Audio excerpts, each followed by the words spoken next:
COVID has shown that many of us can work from basically anywhere. And if you live in an urban area and no longer need to go into the office, you might be looking to move out of the city.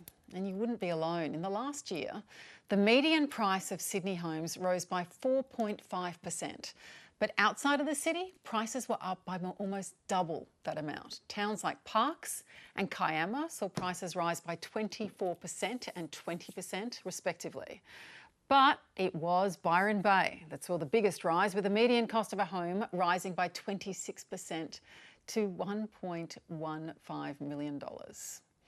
So the question is then, how do we strengthen regional areas and improve the livelihoods of those already living there without pricing them out of their own backyards? And Fiona, this is the question exactly that you've been grappling with today. Can you tell us what happened in Canberra at the National Press Club? Yeah, look, we launched in coordination with the Business Council, Council of Small Business, Regional Development Australia, a regionalisation agenda. And we really strongly believe that we have a 1 in 100 year opportunity at the moment. After COVID, we all saw not just people speaking with their feet. So I think in the September quarter of last year, 11,200 people moved from urban areas to regional areas. That was when Victoria was under lockdown. So that's the biggest single move that we've ever seen. We've seen the house prices go up. We've seen strong jobs growth. I said earlier, nearly 40% extra jobs actually advertised in the regions now. And we've also had this feeling during COVID that we don't want to be dependent on other countries for everything. We do want to look again at our manufacturing capabilities, our food processing capabilities. As agriculture, we have $100 billion worth of value by 2030. And we think that the regions now are absolutely, again, right poised, if we can make the most of this opportunity, to drive Australia and be the engine rooms again of Australia's economy into the next century. But we need to do that. There's a few simple things that we've asked for today. One is, so it is already a national cabinet agenda item for 2021.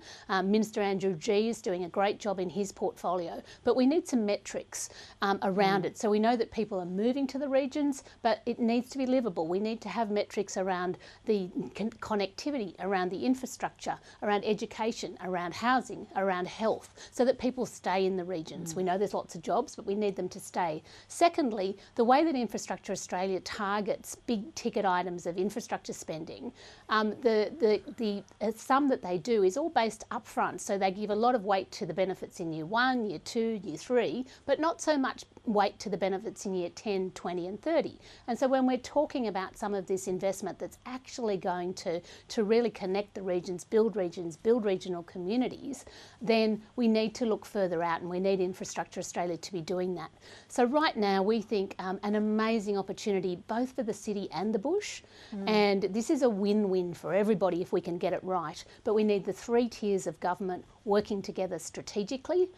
We do need government to make it priority, and we need to, we say, let's pick some winners. Let's pick 20 communities around Australia. In New South Wales already, there's 4 communities that are having strategic activation precincts: Parkes, Wagga Wagga, the Snowies and Moree. It's not hard to come up with 20.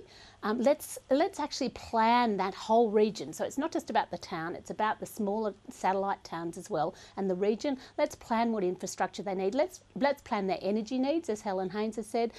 Let's look at the manufacturing hubs as the federal government are doing, and technology, and let's really get these regions firing. And how do you view this? Because you live in, obviously, in Nowra on the New South Wales South Coast. It's wildly popular area. House prices have been going up there. I expect there's been quite a significant influx.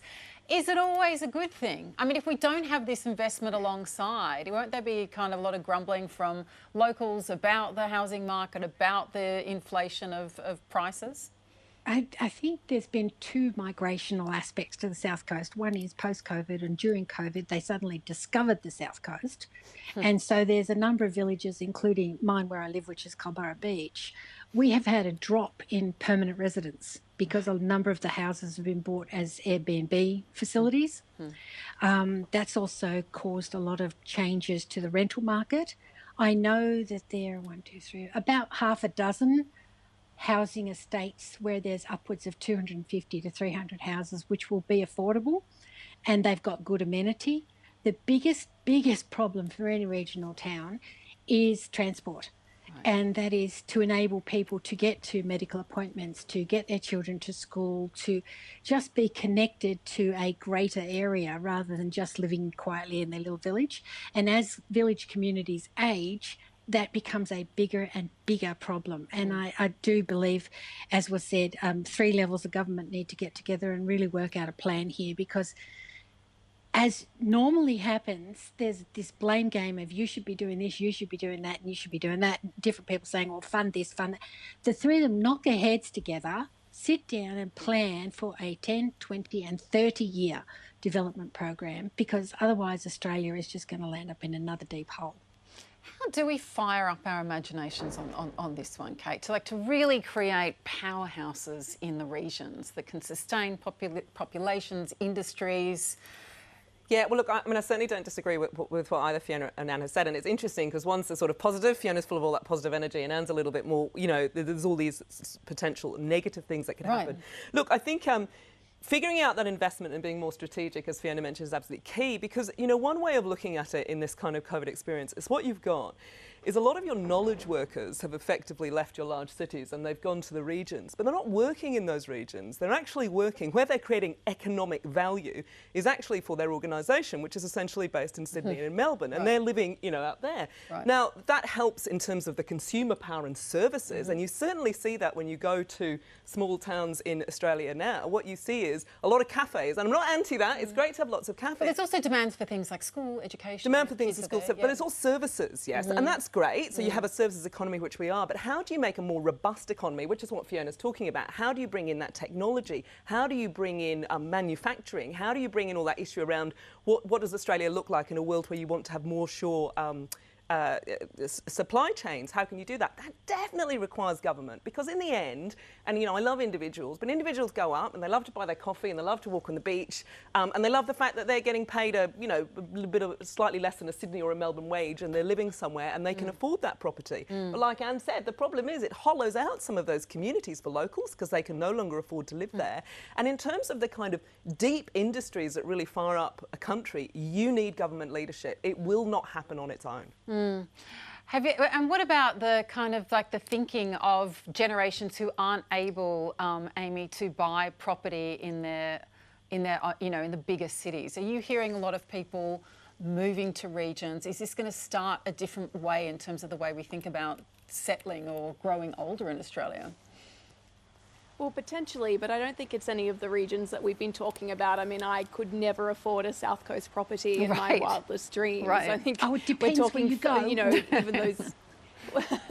I think you don't know how much I get paid. You have to go back further and further and further, and then that brings again all of the problems that we've just heard discussed. I mean, we have an issue where we're telling people you can work in one area, but you can't necessarily afford to live there, so maybe you should live somewhere else. We don't have the transport for you to do that. We don't necessarily have the industry for you to set up a life here, and we want to keep talking about this, and we want these things to happen, but we don't actually have a plan to make them happen. You do need government, but you also need all 3 tiers of government. And at the moment, we don't even have local councils in national cabinet. We removed them when we changed it from the COAG process. So this is something that actually requires a lot of long-term thinking, and rather just we're going to do this review, or we're going to move this public service area over here, and we're going to do this. We actually just need to sit down and map it out. Which is exactly, I think, what Fiona was doing today.